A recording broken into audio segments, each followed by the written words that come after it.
ఢిల్లీ మద్యం పాలసీ కేసులో ఆప్ నేత మనీష్ సిసోడియా జైలు నుంచి విడుదలయ్యారు. సీబీఐ, ఈడీ రెండు కేసుల్లోనూ బెయిల్ లభించడంతో 17 నెలల తర్వాత బయటకొచ్చారు. సిసోడియాకు నిబంధనలతో కూడిన బెయిల్ మంజూరు చేసింది సుప్రీంకోర్టు. ప్రతి సోమవారం దర్యాప్తు సంస్థల ముందు విచారణకు హాజరు కావాలని సూచించింది.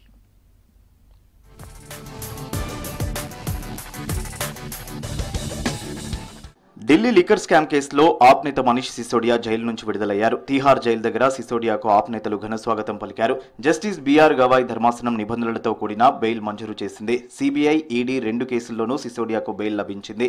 దీంతో జైలు నుంచి 17 నెలల తర్వాత బయటకు వచ్చారు మనీష్ సిసోడియా. గతేడాది ఫిబ్రవరి 26న సిసోడియాను అరెస్ట్ చేసింది ఈడీ. ప్రజల ఆశీర్వాదం డాక్టర్ బిఆర్ అంబేద్కర్ రాసిన రాజ్యాంగం వల్లే జైలు నుంచి విడుదలయ్యానన్నారు ఆప్ నేత మనీష్ సిసోడియా. అంబేద్కర్ కు జీవితాంతం రుణపడి ఉంటానన్నారు. ఉదయం బెయిల్ వచ్చినప్పటి నుంచి ఎప్పుడెప్పుడు బయటకు వస్తానని ఎదురు చూస్తానన్నారు సిసోడియా.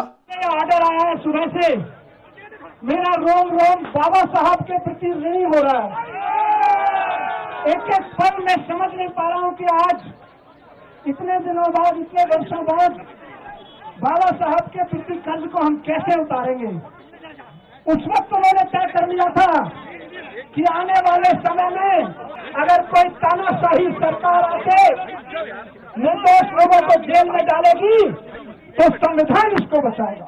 ఢిల్లీ లిక్కర్ కేసులో అరెస్ట్ అయిన మనీష్ సిసోడియాకు సుప్రీంకోర్టులో ఊరట లభించింది. ఆయనకు బెయిల్ మంజూరు చేస్తూ సర్వోన్నత న్యాయస్థానం ఉత్తర్వులు జారీ చేసింది. 10 లక్షల వ్యక్తిగత పూచీకత్తు, ఆ మొత్తానికి 2 షూరిటీలతో విడుదల చేయాలని ఆదేశించింది. సిసోడియా తన పాస్పోర్ట్ను అప్పగించాలని, సాక్షులను ప్రభావితం చేయకూడదని తెలిపింది. అలాగే ప్రతి సోమవారం దర్యాప్తు సంస్థల ముందు విచారణకు అటెండ్ కావాలని జస్టిస్ గవాయ్ ధర్మాసనం సూచించింది. సిసోడియా బెయిల్ విచారణ సందర్భంగా ఏ నిందితుడిని కాలపరిమితి లేకుండా జైల్లో ఉంచకూడదంది సుప్రీం ధర్మాసనం.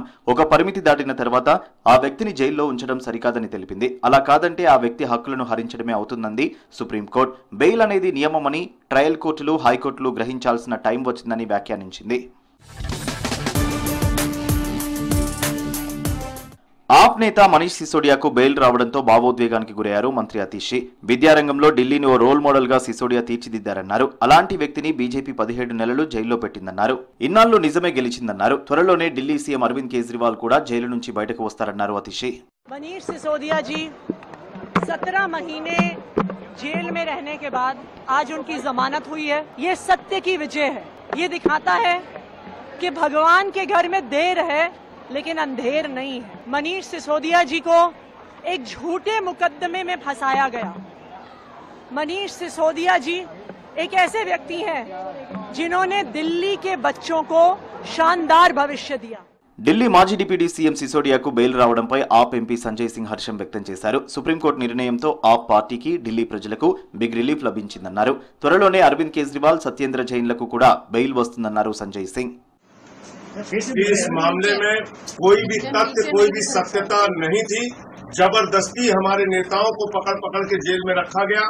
मनीष सिसोदिया जी को 17 महीने तक जेल में रखा गया. क्या भारत के प्रधानमंत्री उनके जीवन के इन 17 महीनों का हिसाब देंगे?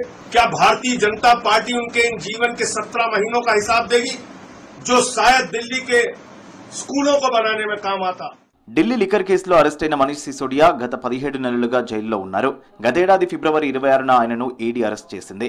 ఆ తర్వాత సీబీఐ కూడా అరెస్ట్ చేయడంతో ఢిల్లీ డిప్యూటీ సీఎం పదవికి రిజైన్ చేశారు సిసోడియా.